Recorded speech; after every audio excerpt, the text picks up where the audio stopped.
So if you know anything about me, you know that I love Julia Holter, and today I'm going to be going to her Dolby listening event for her sixth studio album, Something in the Room She Moves. I love Julia Holter. I think that she is incredibly underrated. Not that she's like underground or anything, but I think that she's just, to me, she's like the most interesting artist that's debuted in the past, like in the 2010s. Sort of art pop, she's sort of dream pop. First two albums I haven't I don't find myself going back to as often. That would be Tragedy and Ecstasis. I think they're really good dream pop albums in their own right. I just think that her later work just kind of moved me more and seemed to have like more of a decisive sound and more of a definitive statement in terms of what she wanted to, like the niche that she wanted to make for herself in the industry. 2013 she released Loud City Song, and then 2015 was Have You in My Wilderness, and I think those two are kind of thematically two sides of the same coin. Loud City Song is based around the concept of feeling a little bit suffocated, being in a big city, and just sort of the chaos and the noise and the claustrophobia that comes with that. And then Have You in My Wilderness is kind of the opposite, where it's her drawing you into her world, which is expansive, which is whimsical, ethereal, etc. I think both of them have a very similar sound in the art pop realm, which is in itself pretty amorphous in terms of like what that actually means, but the textural quality of it is similar, I would say, to someone like a Kate Bush. You know that anytime there's an art pop artist, it's like that's the immediate comparison to Kate Bush or to Björk. But I do think, especially to Kate Bush, I think that the comparison is apt because they both more reliance on more organic textures. Like they both have an affinity for the upright bass.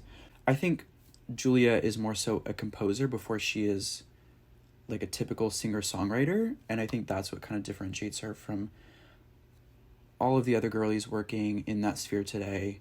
And I think if you want to get into her music, I would say start with Have You in My Wilderness. I think that that's probably her most easily digestible album. Everything else that she does is sort of distilled into its most like pop sensibility form here, where the songs themselves are marketable. I got into her through this album. I think that it was during the time when Titanic Rising, I was big on Wise Blood, and I think a lot of people make that comparison between Titanic Rising and Have You in My Wilderness, which I don't necessarily agree with in terms of like the scope, like the sound, like how massive it feels. I think that makes sense. But I think the sound itself, their vocal stylings, I think that their songwriting structures are very different, and I think that the textures themselves that they're using, like obviously Wise Blood pulls more from like 70s folk influences and is more grounded in what she's trying to do sonically, whereas I think Holter is much more ethereal and wants to sort of lift the listener into this dreamscape. Not to say that Wise Blood isn't innovative, but it's just it's not quite the same. And I don't think that if you like Titanic Rising, you'll love Have You in My Wilderness necessarily. I think that Have You in My Wilderness is a lot more experimental. It's a lot more abstract. The songs aren't necessarily as punchy, as catchy. There are, like, Sea Calls Me Home and Every Time Boots, I think, and even Betsy on the Roof. I think those are three songs that are fairly easy to follow, easy to digest song. I think Betsy on the Roof in particular was what first drew me to Holter's music. I think it's sort of a nod to like maybe Pink Floyd, like the prog rock, art rock sort of sound. It's a gorgeous piano progressive pop sound that and her vocal performance on this song in particular is very impassioned, very emotive, which a lot of the times she doesn't go for that. She kind of has that Nico sort of like operatic, like she's shepherding these compositions. There's so much expression in the music itself that she kind of has to keep her voice not monotone, but not super expressive. And I think that this song is kind of the one where it's more so centered on her voice and centered on her performance itself rather than the composition, even though the composition itself is also gorgeous. So if you're looking to get into her, Have You in My Wilderness, I think even fans of Lana might find something here. I think How Long might be controversial, but I think How Long I could see it as like a Lana song. I could see that like maybe if Lana like got sent to art school instead of boarding school, or like cut her teeth like in a noise band rather than like as a bar singer. I mean, not that either one is better than the other. I just think that it has that sort of Baroque melodramatic sound that Lana popularized, or not popularized, but modernized. So the two albums that I mentioned, Loud City Song and Have You in My Wilderness, are both pretty squarely art pop. But then in 2018, she released Aviary, which to me is her defining work thus far. I think as a fan of hers, I wasn't sure what to make of it at first, because I kind of expected it to be like Have You in My Wilderness, but maybe just a little bit more experimental. And I guess in a sense it kind of is. It's like sort of taking what she did with Vasquez, which is a song that I didn't enjoy for the longest time, but I think now was like one of my favorites. Taking what she did there, which is very freeform, very sort of hazy. Not that Aviary is that hazy, but it's not necessarily like, it's sort of composition forward. It's not a song in the traditional sense. So it was definitely something pretty foreign to me. I just thought it was like a little bit too self-indulgent. It's a double record. It's 90 minutes. And a lot of the songs are really, really expansive. And there's really very little direct payoff. I Shall Love 2 is the closest it gets to sort of a normal song structure with like the typical verse chorus payoff. Other than that, it's a little bit hard to parse out. It's a little bit hard to digest. It's hard to really make sense of on first listen, at least for me. And I think the thing that helped me understand it or sort of engage with it properly was what Julia had said about the album, which was that basically the words themselves are meant for their textural, sonic quality rather than their meaning. So I think that sort of looking at the lyrics from a perspective not of trying to make sense of it all, but rather to just let it hit you as a musical idea, allowed me to enjoy the album. And I think at this point, I've listened to it countless times. I still like find new avenues, like different passages. Like it's an album that's very difficult to talk about because there's not super like discrete like time points where, oh, this happens, that happens there. It's like, oh, this chord change was insane. Like it's hard to get time points for all of these things, but if you listen to it, you'll know what I'm talking about. Her influences for this album are more in the realm of jazz, like Alice Coltrane, who does like spiritual jazz, free jazz. So it's definitely a lot more chaotic. There aren't, again, normal songs, mostly. It's an album of trust. It's an album of basically being able to submit yourself to this experience, and it's not something where you're going to understand what's going on. As I've said before, throughout most of it, I think there are just like these moments of like just unbridled beauty that like you don't really get with a normal song structure, because Aviary is so outside of that realm of anything that's sort of expected or constructed to fit a certain form. It just has these moments of beauty that just feel like almost accidental or like incidental. So I think that that's really important to understanding what makes that album so important to me.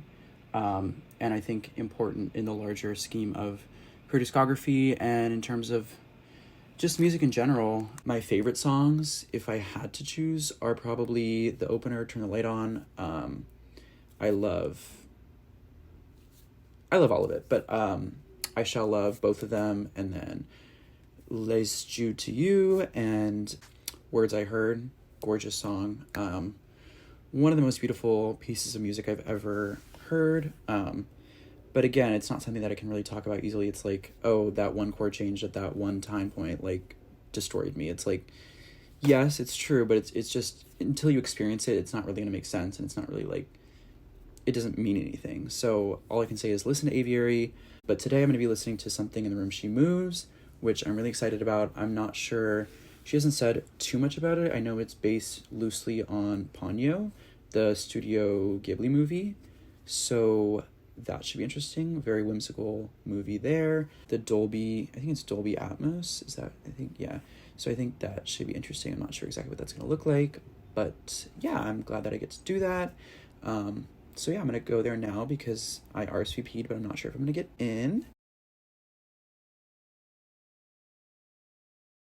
Okay, wow. That was amazing. The Dolby Atmos like surround sound part of it wasn't like so prominent. Like it wasn't like things were constantly like swirling past or anything like that, but it was effective in especially like I think the songs that I already knew, like Sun Girl and Spinning too. I think hearing like the certain, you know, like the little accents that she adds to those on top of what she's already doing, I think hearing that sort of like spatially rendered was super interesting, and it was done by Julia herself. So I think that added an extra layer of artistry that she couldn't necessarily do on other albums, but I don't think it's essential to the listening experience. The album itself was gorgeous. The title track especially was very groovy in a way I really haven't heard Julia do before. I found myself like sort of nodding along. I tried to take notes, but it was hard obviously because it was sort of a very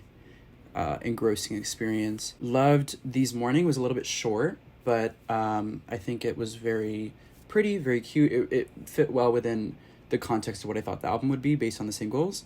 And then yeah, title track was groovy. And then Materia, I think that might be the only one where there's a little bit of like it was a little bit hard because it was a lot shorter than I expected.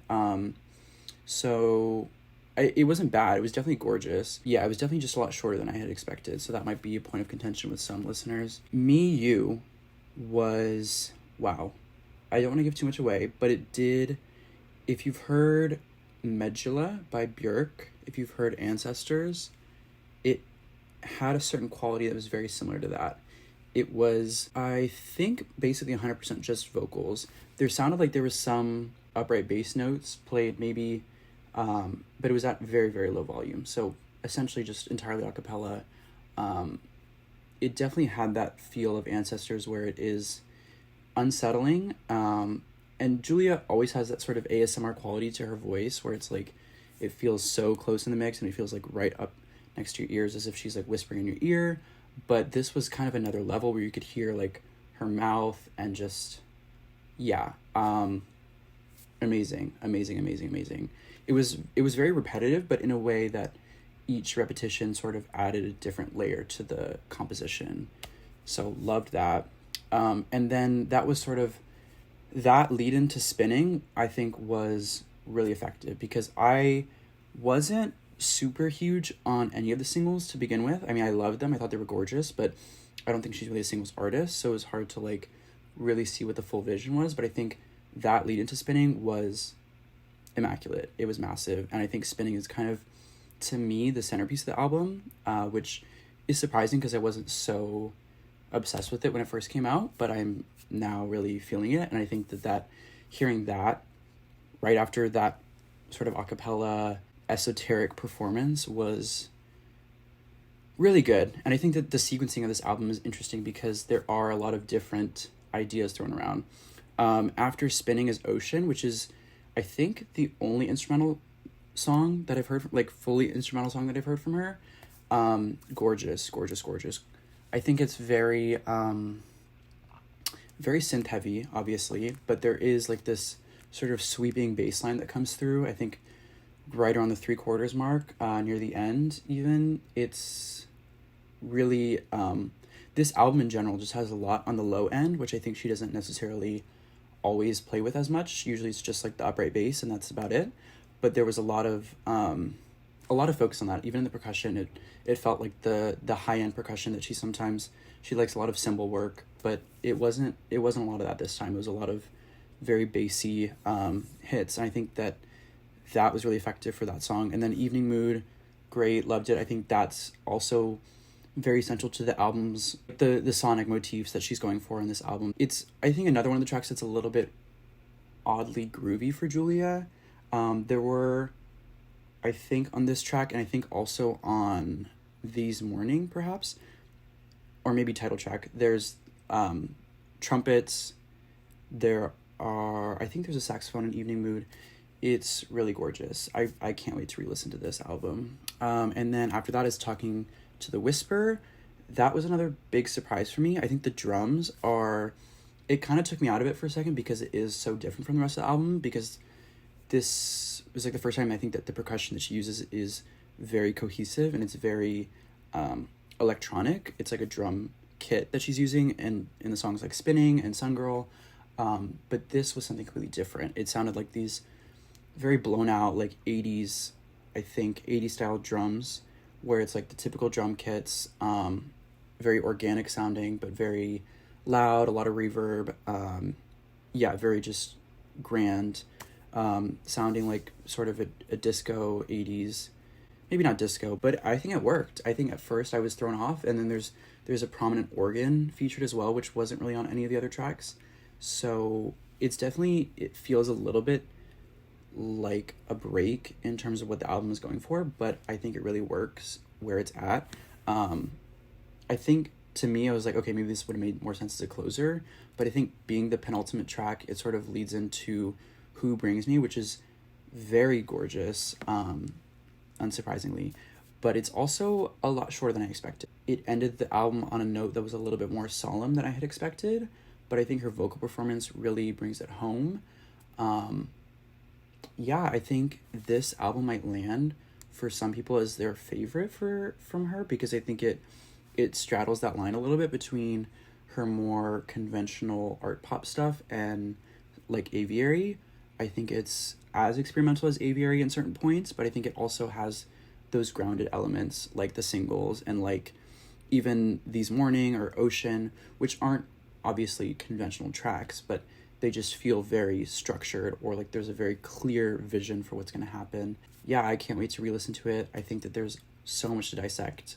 Her music is just, it's something where you have to go in with a lot of trust, as I've said. And I think that's what I realized like halfway through. I was just like, wow, like anything she does, I will eat up ultimately, because she just has this knack for understanding melody, for understanding rhythm in a way that I don't fully understand, but it just always works for me. And I think that that's the key to this album, is that she's throwing a lot of ideas at the wall, and it's just the fact that she is at the top of her game. Everything sticks for me. And yeah, loved it. Something in the Room She Moves by Julia Holter.